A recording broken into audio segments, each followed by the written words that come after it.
আর হাজিরা এড়িয়ে জামিনের আবেদন, ইডি বিশেষ আদালতে আগাম জামিনের আবেদন শেখ শাহজাহানের। হাজিরা এড়িয়ে জামিনের আবেদন। আমাদের সঙ্গে রয়েছেন আমাদের প্রতিনিধি অনুপ চক্রবর্তী, আরো বিস্তারিত বলবে অনুপ। শেখ শাহজাহানের বাড়িতে তল্লাশি অভিযান, সেক্ষেত্রে তল্লাশি অভিযানে গুরুত্বপূর্ণ কোনো কিছু না মিললেও পরবর্তী ক্ষেত্রে দেখা যায় শেখ শাহজাহানের ক্ষেত্রে কিন্তু তার বাড়িতে নোটিশ পাঠিয়ে দেওয়া হয় এবং বলা হয় একেবারে সশরীরে যাতে তিনি 29 তারিখে সকাল 11টার মধ্যে ইডি দপ্তরে হাজিরা দেন। কিন্তু সেক্ষেত্রে তিনি হাজিরা এড়ালেন। অন্যদিকে দেখা যাচ্ছে ইডির যে বিশেষ আদালত, অর্থাৎ PLML যে ইডির বিশেষ আদালত, সেখানে কিন্তু মূলত সেখানে তিনি আগাম জামিনের আবেদন করছেন। ইতিমধ্যে বিচারকের পক্ষ থেকে আজকে অর্থাৎ 30 জানুয়ারি সেই জামিনের পরবর্তী শুনানির ডেট দেওয়া হয়েছে। কিন্তু গুরুত্বপূর্ণ হিসেবে দেখা হচ্ছে তার বাড়ি যখন তল্লাশি অভিযান চললো, সেক্ষেত্রে কিন্তু কোনোভাবে তার খোঁজ পেল না। তার বাড়ির তার যে ভাই, তাদেরকে কথাবার্তা বললো, তাদের সঙ্গে জিজ্ঞাসাবাদ করে কিন্তু কোনো খোঁজ পেল না। শেষ নোটিশ ধরানো হলো 29 তারিখ সকাল 11টার মধ্যে সিজিও কমপ্লিট ইডি দপ্তর, সেই দপ্তরে একেবারে সরাসরি হাজিরা দেয় এবং সেক্ষেত্রে দেখা গেল সেই হাজিরা তিনি এড়িয়ে গেলেন।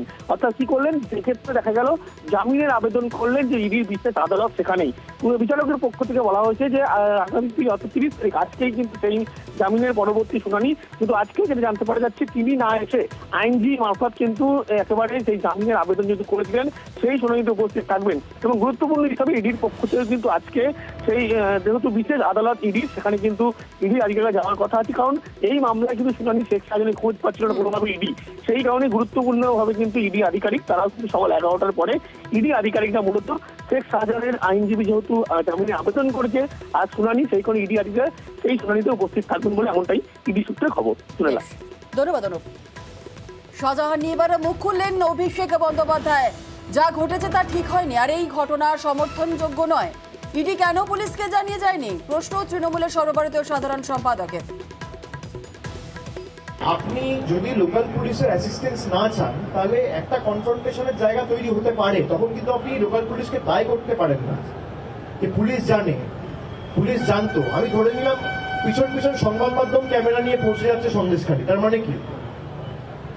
আমি কোনো ঘটনা সমর্থন করছি না, যেটা হয়েছে অত্যন্ত দুর্ভাগ্যজনক, না হলে অনভিপ্রেত, না হলেই ভালো হতো। আপনি 8টায় পৌঁছাচ্ছেন, 8:01 সংবাদ মাধ্যম পৌঁছাচ্ছে, মানে আপনি রেড করতে যাচ্ছেন, খবর সংবাদ মাধ্যমকে দিয়ে যাচ্ছেন, কিন্তু আপনি পুলিশ প্রশাসনকে দিচ্ছেন না। তার মানে আপনার উদ্দেশ্যটা কি? যে ঘটনাটা ঘটেছে এটা না হলেই ভালো হতো। এবং ইডি যেখানে যাক, ইডির প্রত্যেকটা জায়গায় যাওয়ার অধিকার আছে, রেড করার অধিকার আছে, কিন্তু আমরা প্রশ্নটা তুলছি তাদের ভূমিকায়, যে তারা নিরপেক্ষভাবে কাজ করছে না।